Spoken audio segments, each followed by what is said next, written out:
Sir, ಈಗ dam ಕಟ್ಟಿದ್ದು ತಮ್ಮ ಪರಂಪರೆಯವರು, ಕರೆಂಟ್ ಫಸ್ಟ್ ಬಂದಿದ್ದು ತಮ್ಮ ಪರಂಪರೆಯವರು, ರೈಲ್ವೆ ಟ್ರ್ಯಾಕ್ ಮಾಡಿದ್ದು ತಮ್ಮ ಪರಂಪರೆಯವರು, ವಿದ್ಯುತ್ ಕೊಟ್ಟಿದ್ದು ತಮ್ಮ ಪರಂಪರೆಯವರು, ಮೊದಲನೇ ಪ್ರಜಾಪ್ರಭುತ್ವ ಅಠಾರ್ನ ಕಚೇರಿ ಅಂತ ಮೊದಲನೇ ಪ್ರಜಾಪ್ರತಿನಿಧಿ ಸಭೆ ಮಾಡಿದ್ದು ತಮ್ಮ ಪ್ರತಿನಿಧಿಯವರು, ಮೊದಲನೇ ರಾಜ್ಯಪಾಲರು ನಿಮ್ಮ ಕಡೆಯವರು.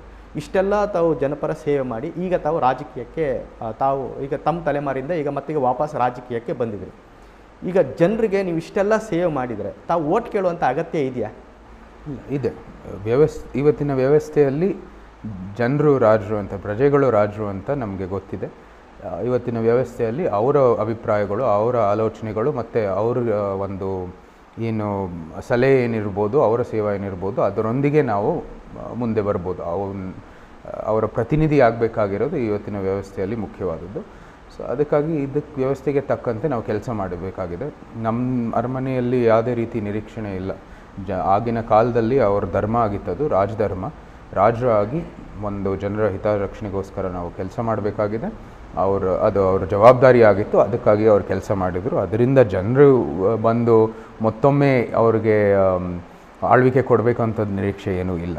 ಯಾಕಂದರೆ ಒಂದು ಇತಿಹಾಸದ ಒಂದು ಪುಟದಲ್ಲಿ ಮಹಾರಾಣಿಯೊಬ್ಬರು ತಮ್ಮ ಚಿನ್ನವನ್ನ ಮಾರಿ ಡ್ಯಾಮಿಗೆ ಹಣ ಹಾಕಿದಂತ ಉದಾಹರಣೆಗಳೆಲ್ಲ ತಮ್ಮ ಪರಂಪರೆಯಲ್ಲಿ. ಇದೆಲ್ಲ ಜನ ನೆನ್ಪಿಟ್ಕೋತಾರ ಈಗಿನ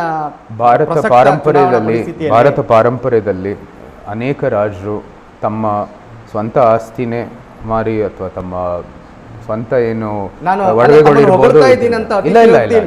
ಇತಿಹಾಸ ಏನ್ ಹೇಳ್ತಾ ಇದೆ ಅದನ್ನ ಅಷ್ಟೇ ಹೇಳ್ತಾ ಇಲ್ಲ, ನಿಜ. ಇದು ಭಾರತ ಪಾರಂಪರೆಯಲ್ಲಿ ನಮ್ಮ ಪರಂಪರೆ ಹೊಗಳಿಕೆಗೆ ಅರ್ಹರಿದ್ದಾರೆ, ಅದಕ್ಕೆ ನಾನು ಹೇಳ್ತಾ ಇರೋದು. ಇಲ್ಲ, ಅದು ಇದೆ. ಅದು ಭಾರತೀಯರಾಗಿ ರಾಜಧರ್ಮ ಇರುವಂಥದ್ದು ಈ ಭೂಮಿ. ಅದರಲ್ಲಿ ಅವರು ನಾಯಕರಾಗಿರೋದ್ರಿಂದ ಅವರು ಕೆಲಸವನ್ನು ಮಾಡಿದರು. ಜನರು ಅವರು ತಮ್ಮದೇ ಆದ ಪ್ರಜೆಗಳಾಗಿ ತಮ್ಮದೇ ಆದ ಒಂದು ಪ್ರಜೆಗಿಂತ ಜಾಸ್ತಿ ಅವರ ಸಹೋದರರು ಸಹೋದರಿಯರು ಅಂಥ ಒಂದು ದೃಷ್ಟಿಕೋನದಲ್ಲಿ ನೋಡ್ತಾಯಿದ್ರು. ಅವ್ರದ್ದೇ ತಂದೆ ತಾಯಿ ಅಂತ ಎಲ್ಲ ಜನರು ಅವ್ರದ್ದೇ ಮಗ ಅಥವಾ ಮಕ್ಕಳು ಅಂತ ನೋಡ್ತಾಯಿದ್ರು ಅಂದಿನ ರಾಜರು. ಆ ನಿಟ್ಟಿನಲ್ಲಿ ಅವರು ಕೆಲಸ ಮಾಡಿದ್ದಾರೆ. ಸೊ ಅದಕ್ಕಾಗಿ ನಮ್ಮಲ್ಲಿ ಏನು ನಿರೀಕ್ಷೆ ಇಲ್ಲ. ಜನರು ಬಂದು ಅದಕ್ಕಾಗಿ ನೀವು ಬಂದು ನಮಗೆ ಮತ ಕೊಡಬೇಕು ಅಂಥದ್ದು ನಿರೀಕ್ಷೆ ಇಲ್ಲ. ನಾನು ಕಳೆದ 9 ವರ್ಷದಿಂದ ನೀವು ನಮ್ಮನ್ನ ಈ ಪಾರಂಪರೆಗೆ ಸ್ವೀಕರಿಸಿದ ನಾನು ಚಿರಋಣಿಯಾಗಿದ್ದೀನಿ. ಆ ಋಣವನ್ನು ತೀರಿಸಲಿಕ್ಕೆ ನಾನು ಮನವಿ ಮಾಡ್ತಾ ಇರೋದು.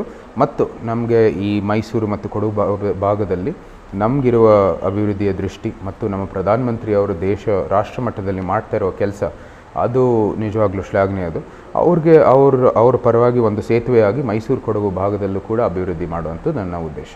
ಸರ್, ತಾವೀಗ ರಾಜಕೀಯಕ್ಕೆ ಬರ್ತಾ ಇದ್ದೀರಿ, ಫೈನ್ ಸರ್. ಆದರೆ ರಾಜರ ಜೀವನ ಶೈಲಿಯೆಲ್ಲ ಬಂಗಾರದ ಗಿಳಿ ಥರ ಇರ್ತದೆ ಅಥವಾ ಬಂಗಾರದ ಪಂಜರದೊಳಗಿನ ಗಿಳಿ ಥರ ಇರ್ತದೆ ಅಂತ ಅದ್ರ ಹೊರಗಡೆಯಿಂದ ಇರ್ತಕ್ಕಂಥ ಒಂದು ಪರ್ಸ್ಪೆಕ್ಟಿವ್. ಅದು ಪಾಶ್ಚಾತ್ಯ ದೇಶದಲ್ಲಿ ಬಹುಶಃ ಇರ್ಬೋದು. ಇಲ್ಲಿ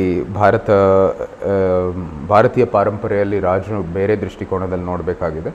ಅವರು ರಾಜಧರ್ಮ ಎಂಬುದೊಂದು ಪದ್ಧತಿ ಇತ್ತು. ಆ ಪದ್ಧತಿ ಮೂಲಕ ಅವರು ಜನರ ಸೇವೆ ಮಾಡಬೇಕಾಗಿದೆ, ಜನರ ಹಿತರಕ್ಷಣೆ ನೋಡ್ಕೋಬೇಕಾಗಿದೆ. ಅದು ಒಳ್ಳೆಯ ಪದ್ಧತಿ. ಅದು ಇವತ್ತಿನ ನಾಯಕರು ಅಂದರೆ ರಾಜಕೀಯದ ಮೂಲಕ ಅನುಸರಿಸ್ತಾ ಬಂದಿದ್ದಾರೆ ಹಲವಾರು. ಅದಂಥದ್ದೇನಿಲ್ಲ, ಅದು ಬಂದಿದೆ. ಬಟ್ ಇವಾಗ ಬೇರೆ ರೂಪದಲ್ಲಿ ನಾವು ನೋಡ್ತೀವಿ. ಸರ್, ರಾಜ ಪರಂಪರೆಯಲ್ಲಿ ಹುಟ್ಟೋದು ಅದೊಂಥರ ವರನ ಸರ್, ಶಾಪನ ಸರ್? ಏನೂ ಇಲ್ಲ, ಎರಡೂ ಇಲ್ಲ. ನೋಡಿ, ಎಲ್ಲಕ್ಕೂ ಅಡ್ವಾಂಟೇಜು ಡಿಸ್ಅಡ್ವಾಂಟೇಜ್ ಇದ್ದೇ ಇರುತ್ತೆ. ಏನು ಅದಂಥದ್ದು ಏನಿಲ್ಲ ಅಲ್ಲಿ. ಬಟ್ ನನ್ನ ಪ್ರಕಾರ ಅದು ನಮಗೆ ಅಡ್ವಾಂಟೇಜ್ ಆಗುತ್ತೆ. ಐ ಥಿಂಕ್ ಮೈಸೂರು ಬಗ್ಗೆ ಹೆಚ್ಚಾಗಿ ಒಂದು ಗಮನ ಬರುತ್ತೆ, ಜನರಲ್ಲಿ ಜಾಗೃತಿ ಬಂದಿದೆ. ನೀವು ನೋಡಿದರೆ ಎಲೆಕ್ಷನ್, ಈ ಚುನಾವಣೆ ಮೂಲಕನೇ ಎಷ್ಟು ಇವಾಗ ಇಲ್ಲದೇ ಇರೋ ಎಲ್ಲ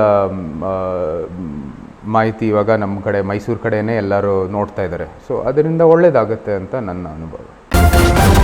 ನ್ಯೂಸ್ ಫಸ್ಟ್, ನಿರ್ಭೀತಿಯಿಂದ ನಿಮ್ಮ ಪರವಾಗಿ.